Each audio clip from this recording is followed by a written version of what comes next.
Oda is escalating this arc to a level I did not think was possible. If you don't want to be spoiled on chapter 1142, then do not watch further. The chapter begins with this giant snake at the walrus school, and all the kids are just like pleading for help. They call it Jormungandr, the world serpent that'll end the week, and this is clearly in reference to the Norse mythology version, which Dory and Bragi have referenced in Little Garden, so it's very interesting they're bringing it back. This might be pulled straight from the mural. I mean, look at this thing. It is straight devious. So they alert the staff of this big snake, and they immediately think that it's one of the monsters from the underworld. We got the mathematics teacher, we got the principal, Mr. Kiba, and then we got the language arts teacher, the librarian that we got introduced earlier. We see that the snake is about to take out one of the kids, and then the walrus guy pulls up and he's like, out of the way. He looks like he is pissed. He's got this hammer and he absolutely just like rocks this snake. And then we see Saul coming from above. He says, sorry I'm late, leave it to me, Kiba, as he says his attack name, Final Exorcation. I did not know Saul was like that. You can see he even has hockey on his fist. But I really like this character Kiba too. He's pretty cold. All the kids are recovering from what just happened. They're still screaming. They're shocked that the principal and Saul helped them. I guess Kiba is a former giant warrior pirate, which makes sense. He is a beast. Now I want to see the other former giant warrior pirates. The kids are shocked at how powerful Kiba and Saul are. Robin is confused why there's a monster in the realm of the sun, and Saul's like, you get the occasional wild animal, but he knows that something is up. He apologizes to all the kids. He wants them to not be scared. Then Chopper encounters a teacher in the school's interior, and he does not look like he's in a good state. He says, I'm fine, but the children, they walked off and didn't say a word. One of the kids asks Robin if she's friends with the Luffy guy, and she's like, yeah. She then says, did he do something to you?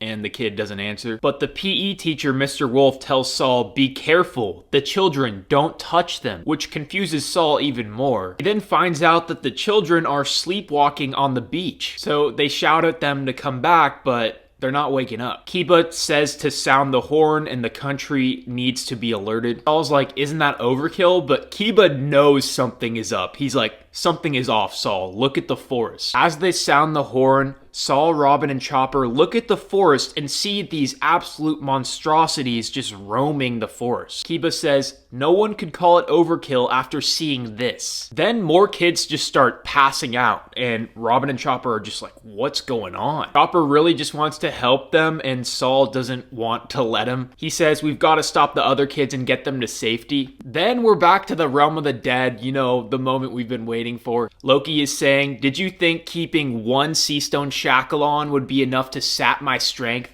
How naive. If you care about keeping Elbaf safe, remove the last shackle.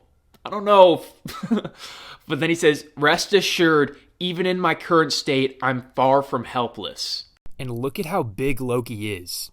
Bro is gigantic. Luffy and Sanji are definitely on edge. Loki continues. He says, I'd hurry if I were you. If I strike, the flames will rage. You know about Elbaf's greatest weakness, right? He's referring to how fire and lightning are their greatest weakness. Loki then pulls out Ragnir, and Hiruden's like, no, stop. Loki proceeds to pound the Atom Tree with Ragnir, and it's this giant impact. We see a crackle of lightning in the sky. This does not look good. And this giant lightning bolt comes crashing down right where that impact was. I don't know where that giant sword is in this panel, but maybe it'll get corrected. Of course, this starts a large fire, but also on the sun realm in the south. We're back to the Walrus School, and one of the teachers runs up to the principal and is like, all these monsters, I recognize them. She explains that earlier in the day, the kids were talking about how Loki can use his hammer to destroy the world, but another kid's like, nuh-uh, the one who's gonna do that is Nika, and we see he drew a picture of Nika. And then the other kid's like, hey, look at mine, I drew Loki because he's the scariest. Another kid says, no way, Fenrir is the most frightening. And that's crazy because that's another Norse mythology monster that they're dropping. And they continue to argue about which monster is the most frightening. Ghosts, Draugr, Jormungandr, my mommy. One of the kids says, Miss, thinking about this stuff is gonna give me nightmares. But the teacher responds with, these drawings and writing exercises will really let your personality shine. Clearly that was not the right activity to be doing on this day, but the teacher then concludes that all these beasts are the things that the kids fear the most. And then we are met with this absolutely beautiful spread.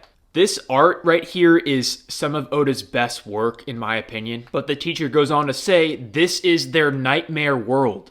And I can pinpoint a lot of monsters here. You can see Nika in the back because they clearly fear Nika. You can low-key see Big Mom in the lower left corner, and you can also kind of see Zeus on the top. But we see the wolf and the world serpent, obviously. They're like at the forefront. And that's about all the ones that I can point out. I think the Draugr might be on the lower left corner. It seems that making those kids fall asleep was one of the Holy Knight's powers, but they say they'll turn off their power once the kids reach their ship. It seems the nightmare power was Summers, the dude who is sitting in the chair. He asks Gunko what her fear is, and she replies, Nika.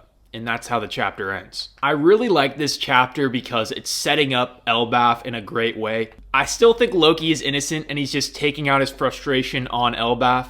But it's very refreshing to see a Holy Knight have a power that isn't a mythical Zoan.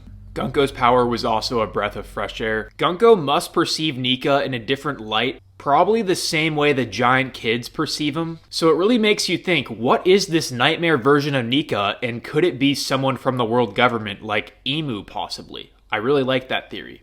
Also, the Nika Bogard profile pic is still something I am looking for if you wanted to make that for me. I just really want a cool profile pic for my second account, and you can go check that out if you want.